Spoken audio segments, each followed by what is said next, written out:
Good morning. So back at the Woodland Retreat in Cardiff this morning. Got the healings to do.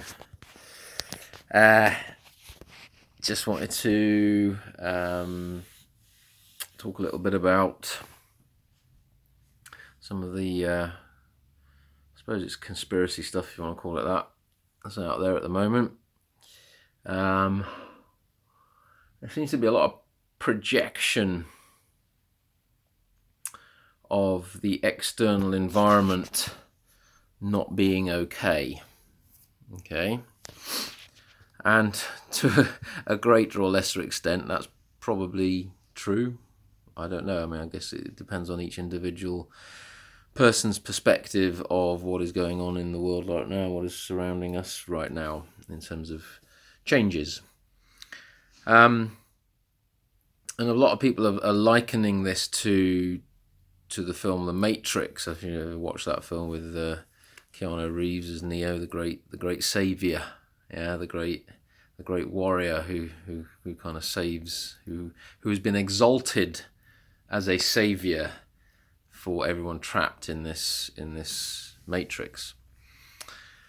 And again, to some greater or lesser extent, whichever way you want to perceive life and reality, there is a matrix type quality to it. There is almost a hallucinogenic and holographic quality to life, depending upon how our substrates and how our individual subconscious, infraconscious and supraconscious filters view things. Okay? And of course, how we take on sense impressions from our external environment and either agree or not that they are truth to us. Okay? And that's not just the objective sense impressions that come at us every day through the things that we see through our eyes. It's what we hear, it's what other people tell us, it's the power of the word as well. So all these things create, obviously, some kind of matrix around us, a sense of reality around us, a sense of structure and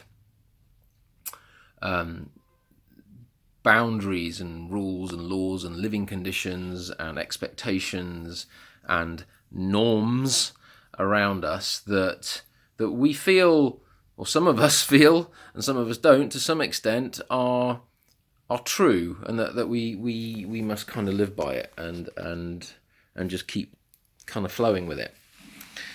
And that's okay. That's okay. No one's asking anyone to truly wake up unless they're ready. No one's asking anyone to question reality unless their reality becomes so uncomfortable that it kind of forces some kind of resistance towards it, some sort of change of perception towards it. And saying that we have all tried to not necessarily impose our will, but impose our influence to get people to think the same way as we do. And by we, I mean whatever collective we you feel you belong with, okay? Because we feel more comfortable with that, right? The more people that think like we do, in inverted commas, the more comfortable we feel, because we feel more comfortable in a majority environment. There's a sense of safety and security in that, right? So it kind of works both ways, yeah?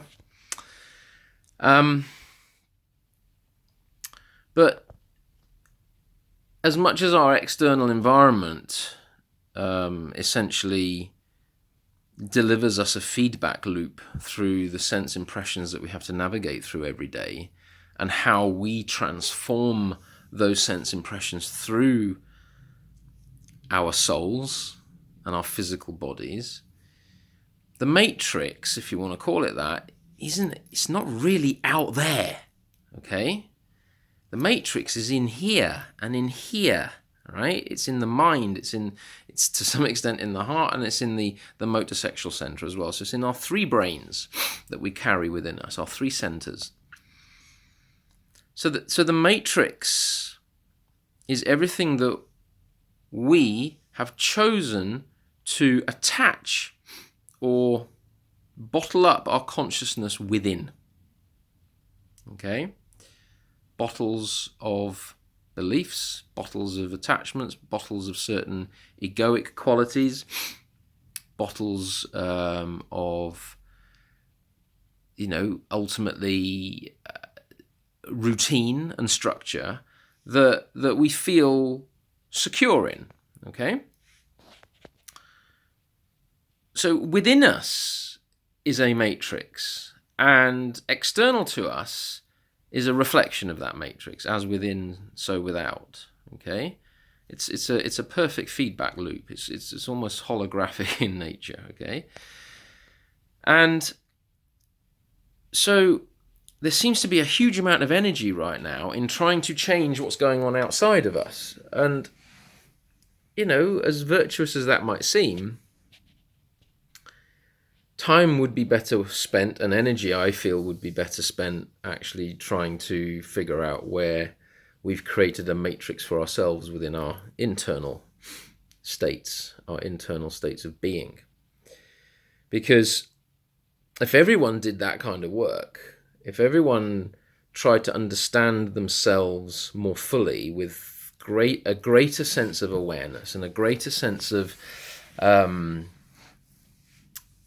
consciousness and objectivity, then the out there would also change pretty quickly.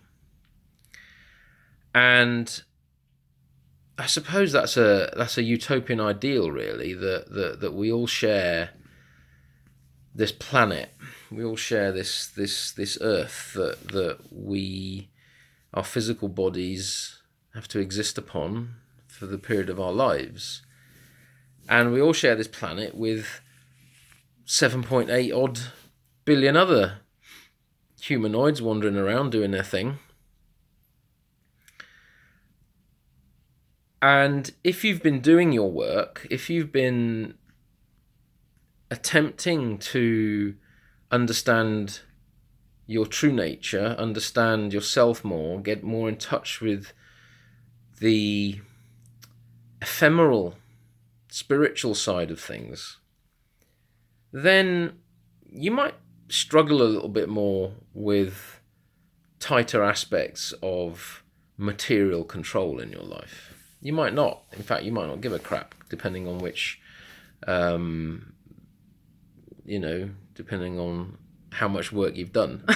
Yeah, because like I've said before in other videos, you've got to be very comfortable in hell as well as in heaven, right? We can't get too attached to our states of nirvanic bliss.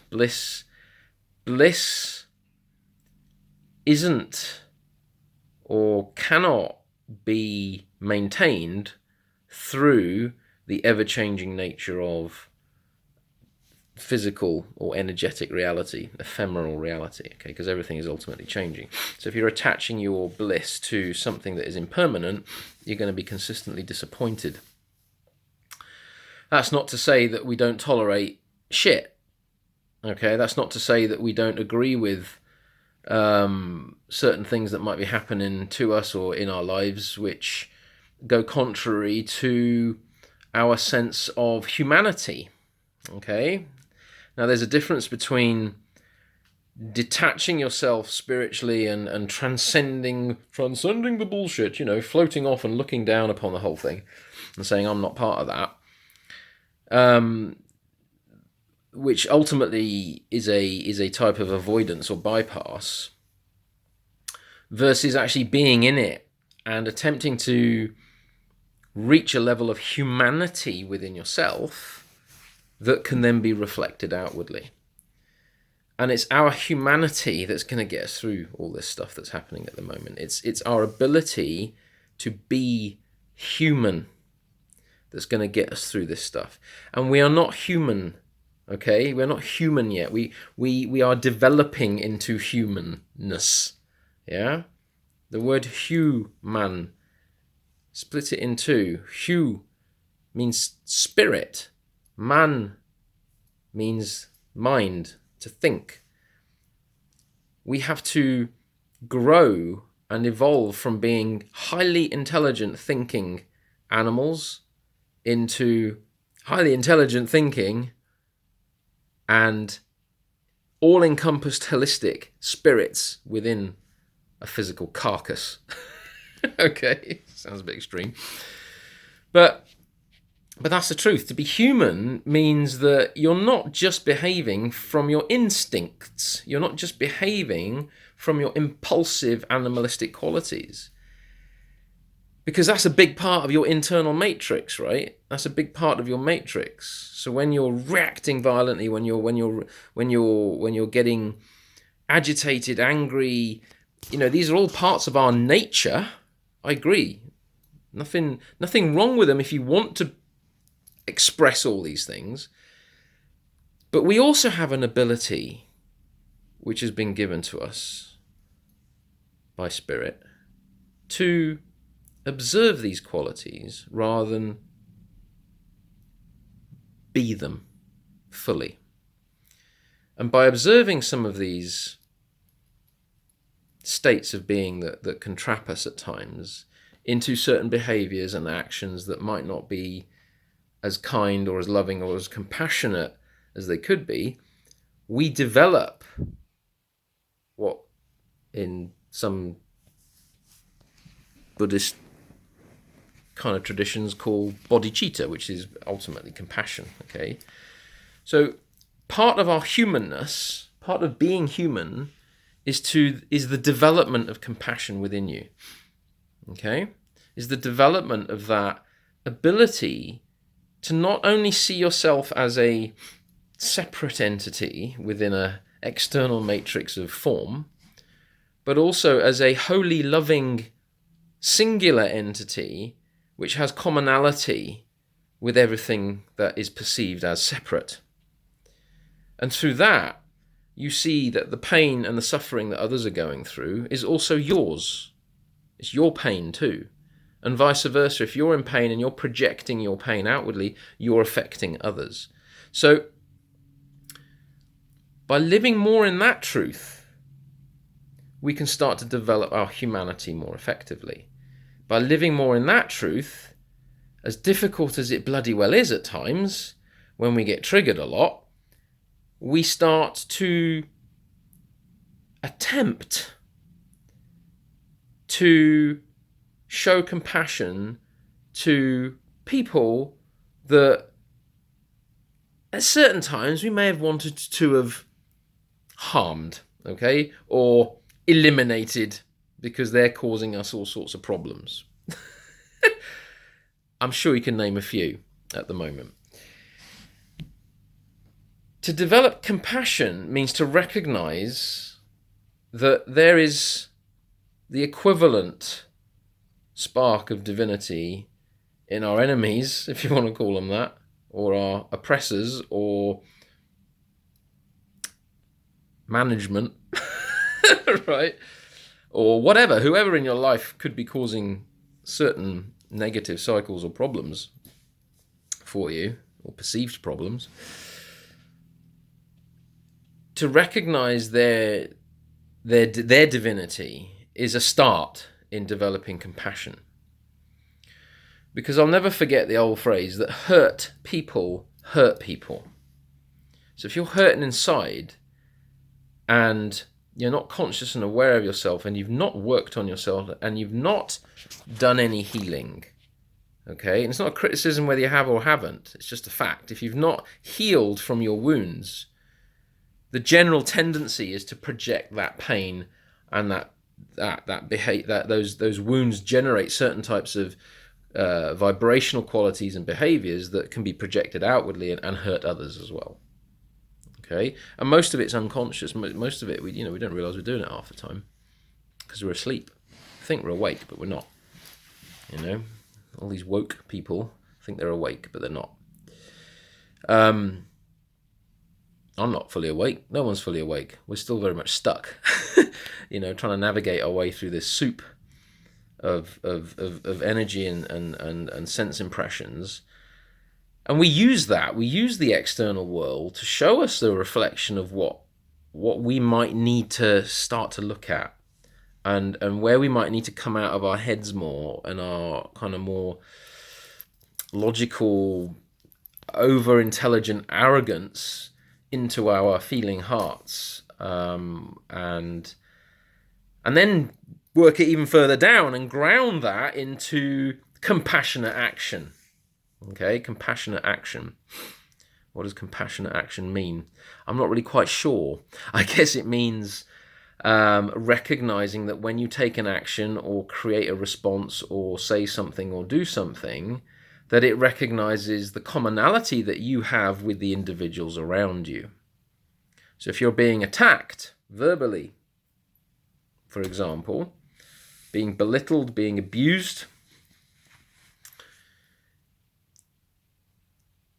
having done many, many years of martial arts, one of the great teachings of karate and aikido is that if you can master that compassion within you, if you can master that awareness within you, you will do the absolute minimum to harm your opponents. You will do the absolute minimum to enable yourself to come out of a sticky situation, because if you hurt others that are trying to impose their will or their force over you in whichever way or means necessary, you're hurting yourself. And it is the individual with that higher awareness that has the responsibility to manage that situation from a different level. It might not just at the physical level. Tough one, right? If you're being attacked or if you're being verbally attacked, not to allow that rage, that anger, that defensiveness, that kind of separation, that illusion of separation. So it's real, but it's also illusory at the same time, right? So the illusion of separation can be very, very loud, right? In how we transform that situation. But the truth behind it is always very quiet, okay? Because the loudness, because this is where we're at, the physicality is it really does pull the consciousness into it and demands attention, just like a little child. So these are just things to be aware of, really, and to kind of contemplate as we go about our day-to-day activities. As we navigate all these changes that are happening, potential more new lockdowns, more restrictions, people losing businesses, people may be a little bit uncomfortable. The root chakra is getting rattled a little bit for a lot of people. The power chakra definitely is getting rattled a bit for a lot of people. And and to an extent, the sacral, where we transform a lot of our sense impressions and where we hold a lot of our potentiality and creativity, that's also being affected too. So when our lower chakras are being threatened, if you want to call it that, we immediately tend to kind of go into fear and anger and vengeance and all this kind of stuff, because the lower chakras are all about our physical survival, the way we navigate, the way we relate to an extent at a very kind of mundane physical level. So it's really important to try and raise that energy a little bit and try and transform it and alchemize it. Do some chemistry, internal chemistry, to bring it up a little bit further into the heart or allow the heart center to calm the lower centers down. So work with that energy in a more flowing motion. So you're not just stopping at the solar plexus, which is all about power. You're taking it to the heart and you're using a more compassionate approach to your power engagements, if you want to call them that. It's hard work. We've got practice, right? We're going to get triggered, and we've also got to and this is something that that kind of I swing in and out of is, at the end of the day, we've all got battles, right? Most of our battles are internal, okay?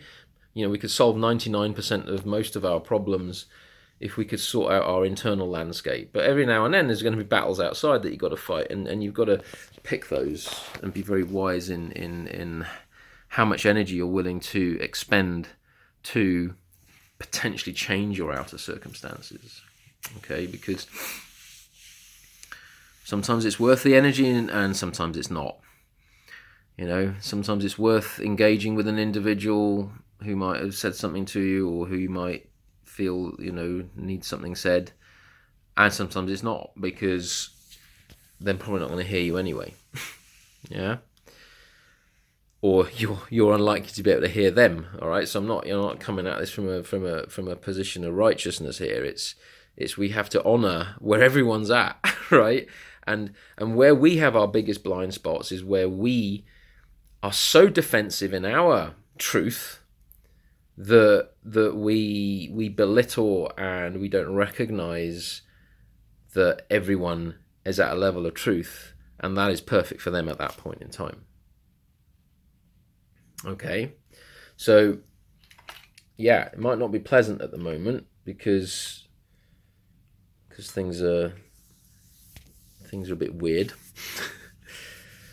But like I always say, it's an opportunity to look at where that internal matrix of yours is causing you more problems than the external one.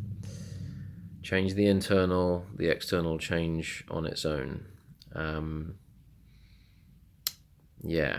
Let's hope our leaders hear that. Not quite sure they might be ready to hear that, but some might, some might. So it's consciousness that's gonna help us develop a new world, not riots, not demonstrations, not protests. It's consciousness. Yes, these external things have a pattern interrupting effect. So I'm not saying they're bad, but if you're expecting an outcome from them, a short-term outcome from them, it's unlikely to happen. I think, or I feel that we all need a double dose of compassion, compassion for ourselves when we're the ones losing it. Yeah, compassion for ourselves first, not to belittle ourselves, not to criticize ourselves for reacting and getting involved in situations which may not be healthy for us, okay, or others. And then through that inner self-compassion, then compassion for others as well, who are also quite stuck. So there we are. Just some thoughts to ponder as you kind of move forward through these times that we're living in. And see you next time I have a few moments.